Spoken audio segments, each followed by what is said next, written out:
नमस्कार दोस्तों, स्वागत है आपका फिर से एक बार हमारे चैनल एसआर वीडियोज पे। तो आज हम एक बात कर लेते हैं ऐसी घटना के बारे में जो तेलंगाना में घटित हुई है। वहां रातों रात वहां की प्रदेश सरकार ने 50 बुलडोजर्स एंड मूवर्स जंगल में भेज दिए और 400 एकड़ का जंगल साफ करने के लिए लग गए। और जब तक सुप्रीम कोर्ट तक लोग पहुंचते और सुप्रीम कोर्ट अपना डिसीजन देता, तब तक वहां पे उन्होंने रातों रात 100 एकड़ का जंगल साफ कर दिया।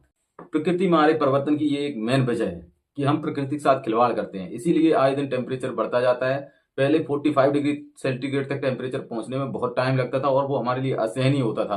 और आजकल 53-54 डिग्री सेल्सियस टेम्परेचर गर्मियों में पहुंच जाता है। आए दिन कहीं बाढ़ आती है, कहीं भूस्खलन होता है। अभी थाईलैंड में जो भूकंप आया उसमें जाने कितने लोगों को अपनी जान से हाथ धोना पड़ा। कोविड-19 के टाइम पे शमशान घाट में जगह नहीं थी वहां पे मुर्दा जलाने के लिए।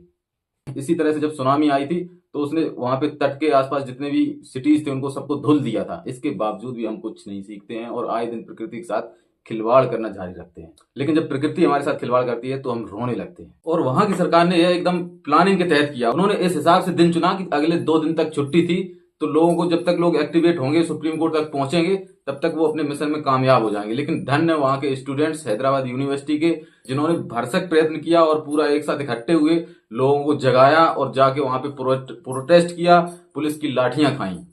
तो सबसे पहले समझते हैं कि हमारे देश में पेड़ों की कटाई को प्रतिबंधित करने के लिए क्या क्या रूल्स हैं। तो इस मामले में सबसे मेन कानून जो है वो है इंडियन फॉरेस्ट एक्ट 1927। जो कई सारे प्रोविजंस हैं इसमें, जो पेड़ों की कटाई से रिलेटेड विभिन्न प्रकार की सजाएं और विभिन्न प्रकार के रेस्ट्रिक्शंस इंप्लाई करता है। तो इंडियन फॉरेस्ट एक्ट 1927 का सेक्शन 33 स्टेट्स को एम्पावर करता है पेड़ों की कटाई से संबंधित रूल्स एंड रेगुलेशंस बनाने के लिए। अलग अलग राज्यों में अलग अलग रूल्स हैं पेड़ों की कटाई, कहीं थोड़ी सी रेस्ट्रिक्शंस ज्यादा हैं, कहीं थोड़ी सी फ्लेक्सिबिलिटी है। फिलहाल नॉर्मल जो रूल है वो ये है कि अगर आप किसी पेड़ को काटते हो तो उसके लिए आपको 6 महीने की सजा प्लस 500 रुपए का जुर्माना हो सकता है। हो सकता है आपके दिमाग में ये विचार है, क्या आप अपनी खुद की निजी प्रॉपर्टी में खड़ा हुआ पेड़ काट सकते हो? नहीं काट सकते हो। उसके लिए सबसे पहले आपको जो डिस्ट्रिक्ट अथॉरिटी होती है, जो फॉरेस्ट गार्ड टाइप सुना होगा ना, एक हर स्टेट में भी एक अथॉरिटी होती है जो जो उस जिले में जितने भी वृक्ष हैं उनकी अकाउंटेबिलिटी की रिस्पॉन्सिबिलिटी उसकी होती है। और कर सकते हो, अगर उनकी बिना अथॉरिटी के आपने पेड़ काट दिया तो आपके ऊपर 10,000 रुपए का जुर्माना और 6 महीने की सजा हो सकती है। सिचुएशन क्या हो सकती है, जैसे अगर आप पेड़ काटना चाहते हो तो वो ये देखेंगे कि पेड़ जिंदा है या सूख चुका है। अगर पेड़ जिंदा है तो रेस्ट्रिक्शंस ज्यादा है, अगर पूरी तरह से सूख चुका है तो आप उसको काट सकते हो, लेकिन उसके लिए भी आपको अथॉरिटी लेना जरूरी है। अगर पेड़ आपके रास्ते में अवरोध उत्पन्न कर रहा है, जैसे कि कोई रास्ता है उसको ब्लॉक कर रहा है, तो आप उनसे अथॉरिटी ले सकते हो। उनकी रिकमेंडेशंस के आधार पर आप उसको काट सकते हो। अगर आपको घर बनाना है, घर का निर्माण कार्य करना है और वो पेड़ है उसकी वजह से आपका घर बनाने में अवरोध उत्पन्न हो रहा है, तो आप उनसे क्लियरेंस ले सकते हो, पेड़ काट सकते हो। अगर बिना उसकी अथॉरिटी के आपने पेड़ काटा और किसी ने शिकायत कर दी तो आपके ऊपर 10,000 रुपीज का जुर्माना प्लस 6 महीने की सजा हो सकती है। तो आप लोग समझ सकते हो कि पेड़ हमारे लिए कितने इंपॉर्टेंट हैं। ये रेस्ट्रिक्शंस जो लगाए गए हैं ये रीजनेबल रेस्ट्रिक्शंस हैं, इनके पीछे की कुछ ना कुछ वजह होती है। अगर ये रेस्ट्रिक्शंस नहीं लगाए जाएंगे तो लोग रातों रात जाने कितने पेड़ों को काट के खत्म कर देंगे। तो मामला इतना गंभीर है कि हम अपनी खुद की प्रॉपर्टी में खड़ा हुआ पेड़ नहीं काट सकते और यहाँ रातों रात 100 एकड़ का जंगल खत्म कर दिया गया। वहां पे जो पंछी रह रहे थे, वहां पे जो जानवर रह रहे थे, उनके साथ बहुत गलत व्यवहार किया गया और उनका पूरा जो आशियाना था वो छीन लिया गया। हम तुरंत भूल जाते हैं कि हमारे साथ क्या क्या हुआ था। उत्तराखंड में त्रासदी आई थी, सुनामी आई थी वहां पे, और भूकंप आते रहते हैं, और कोविड-19 आया। इतनी सारी प्रॉब्लम्स आने के बावजूद भी हमें ये नहीं लगता कि ये क्यों हो रहा है। ये जो कुछ भी है ये प्रकृति अपना बदला लेती है इंसान से। इंसान ये चाहता है कि वो कुछ भी करता रहे, सब कुछ जायज है। हमें अपने पर्यावरण की सुरक्षा करनी चाहिए। हमें कोशिश करनी चाहिए कि कुछ भी ऐसा काम हम ना करें जिसकी वजह से प्रदूषण हो। जैसे कि पराली जलाने वाले मामला आए दिन आता रहता है। अब पेड़ काटे जा रहे हैं, जंगल काटे जा रहे हैं। एक इंडिविजुअल आदमी 2-4 पेड़ काट सकता है। इस तरह से जो जंगलों को सफाई करना होता है ना, ये सरकार ही कर सकती है। और सरकार को ये इंश्योर करना चाहिए कि एन नंबर ऑफ ऑप्शंस होते हैं सरकार के पास में। जरूरी है कि जहां पे जंगल है वहीं पे कुछ काम किया जाए। तुम जंगलों को हटा के वहां पे आईटी पार्क स्टेब्लिश करके क्या प्रूव करना चाहते हो? वैसे तो हमारे देश में पर्यावरण की सुरक्षा के लिए एक एनजीटी भी बनाया गया, नेशनल ग्रीन ट्रिब्यूनल। इस मामले में एनजीटी की सक्रियता ना के बराबर रही है। और पर्यावरण के साथ इस तरह का बेहुदा मजाक सिर्फ सरकारें ही कर सकती हैं। जब भी कुछ भी प्राकृतिक आपदाएं आती है हमारे देश में तो सबसे ज्यादा प्रभावित होने वाला कॉमन मैन ही होता है। ये जो बड़े लोग हैं, ये जो नेता हैं, ये जो बड़े बड़े अधिकारी हैं, इन लोगों पे कोई फर्क नहीं पड़ता किसी भी प्राकृतिक आपदा के आने से। क्योंकि अगर ये रहते भी हैं तो ऐसे घरों में रहते हैं जहाँ के पिलरों में मोटे सरिये पड़े रहते हैं। और इनके लिए जो सुरक्षा है, सुरक्षा के इंतजाम है, वो इतने पुख्ता किए जाते हैं कि चाहे कुछ भी हो जाए इनको कोई दिक्कत नहीं होनी चाहिए। अगर भूकंप आएगा, अगर सुनामी आएगी, अगर कोविड-19 आएगा तो मरेगा तो आम आदमी ही। चाहे उसे भूखा बनना पड़े, चाहे वो पैदल चल चल के मर जाए, चाहे वो बीमारी से मर जाए, चाहे वो एक्सीडेंट से मर जाए, चाहे वो लैंडस्लाइड होने से मर जाए, चाहे वो बाढ़ आने से मर जाए। ये जो वीआईपी किस्म के लोग हैं, ये जो नेता हैं, ये जो बड़े बड़े अधिकारी हैं, इनको कुछ नहीं हो, इन लोगों को इस चीज का अच्छे खासे से पता है, इसीलिए ये प्रकृति के साथ इतना मजाक और छेड़खानी करते रहते हैं। हमारे देश में एक चिंकारा हिरन मार दिया जाता है और वो एक नेशनल इशू बन जाता है और उसके लिए 30-30, 35-35 साल तक केस चलता रहता है।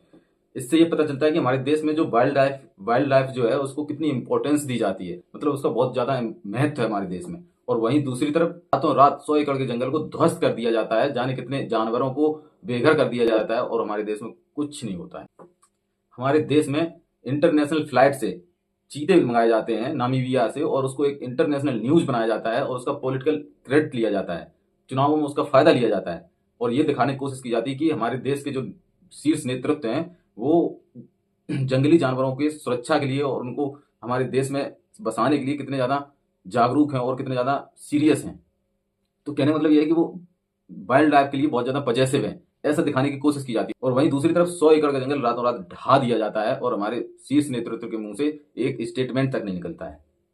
तो सभी देशवासियों से मैं हाथ जोड़कर विनती करना चाहता हूं कि हमारे देश में जहां भी कहीं भी ऐसा हो कि पर्यावरण के साथ अत्याचार किया जा रहा हो, जहां पे जंगलों को डिस्ट्रॉय किया जा रहा हो या फिर कुछ इस तरह से किया जा रहा है कि जो हमारे पर्यावरण के लिए बहुत बेहद नुकसानदायक है, उसके खिलाफ हम मिलजुल कर आवाज उठाएं बिना किसी जाति पाति और धर्म के भेदभाव के।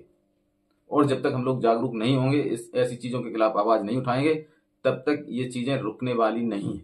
कमाल की मानसिकता है हम लोगों की। कभी हम फ्री की चीजों के लिए एक ऐरे गहरे नेता को वोट दे देते हैं तो उस टाइम पे हमें फ्री की चीजें इतनी ज्यादा प्यारी हो जाती हैं कि हम ये नहीं देखते हैं कि आने वाली 5 साल हमारा भविष्य क्या होगा, वो सरकार हमें वो चीजें दे पाएगी जो हमें मिलनी चाहिए या नहीं, क्योंकि हमें उस टाइम वो दिखाई देता है कि जो वो हमें उस टाइम फ्री में मिल रहा होता है। वहीं दूसरी तरफ प्रकृति हमें इतना कुछ फ्री में देती है और हम उसको बिल्कुल नजरअंदाज करते रहते हैं।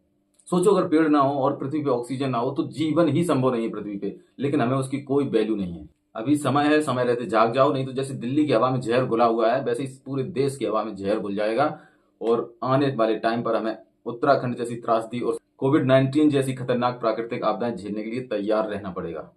तो अगर हम चाहते हैं कि हमारी आगे आने वाली पीढ़ियां एक अच्छी जिंदगी जी पाएं तो हमें अभी से एक्टिवेट होना पड़ेगा और इस तरह से जो भी सरकारों के प्रयास चल रहे हैं जंगलों को नष्ट करने के लिए, उनका हमें एक साथ मिलजुल के अपोज करना पड़ेगा, उनका विरोध करना पड़ेगा। धन्य है वो हैदराबाद यूनिवर्सिटी के स्टूडेंट्स जिन्होंने पूरी रात जागकर उस घटना का विरोध किया और वहां पे जाके पुलिस की लाठियां भी खाई, तब जाके कहीं उन्होंने अपनी आवाज को सुप्रीम कोर्ट तक पहुंचा पाया। और जब तक उनकी आवाज सुप्रीम कोर्ट तक पहुंची और सुप्रीम कोर्ट ने अपना डिसीजन दिया, तब तक वहां पे जो 50 बुलडोजर रोलर्स चल रहे थे उन्होंने 100 एकड़ के जंगल को बर्बाद कर दिया। हम आए दिन जंगलों में जाते हैं और वहां पे जो वाइल्ड लाइफ पॉपुलेशन है उसको हम डिस्टर्ब करते हैं। सोचो अगर वाइल्ड लाइफ पॉपुलेशन आके हमारे पॉपुलेटेड वाले एरिया में आके डिस्टर्ब करना शुरू कर देगी तो क्या होगा। एक शेर अगर गलती से हमारे पॉपुलेशन वाले एरिया में घुस जाता है तो तहलका मच जाता है और हम जाके वहां आए दिन अपने शौक के लिए कहीं वीडियोग्राफी करते हैं, जाके कहीं वहां पे उनको डिस्टर्ब करते हैं, कहीं जंगलों को काटते हैं। ये हम बेईमानी करते हैं क्योंकि ये जो पृथ्वी ग्रह है जितना हमारा है उतना उनका भी है। तो हमें अपने पर्यावरण का संरक्षण खुद करना पड़ेगा। ये जो बड़े लोग हैं ये अपने पर्यावरण का ना संरक्षण करेंगे और ना ही इनको किसी प्रकार की टेंशन है, क्योंकि जब भी कोई प्राकृतिक आपदा आएगी तो ये बड़े लोगों को कोई फर्क नहीं पड़ेगा, ना ही इनकी औलादों को भी फर्क पड़ेगा। अगर कोई सबसे ज्यादा प्रभावित होगा तो वो होंगे हम जैसे आम आदमी और हमारी संतान है। तो आज के लिए इतना काफी है, मिलते हैं नेक्स्ट वीडियो में, तब तक के लिए bye. Take care of the nature and take care of the environment.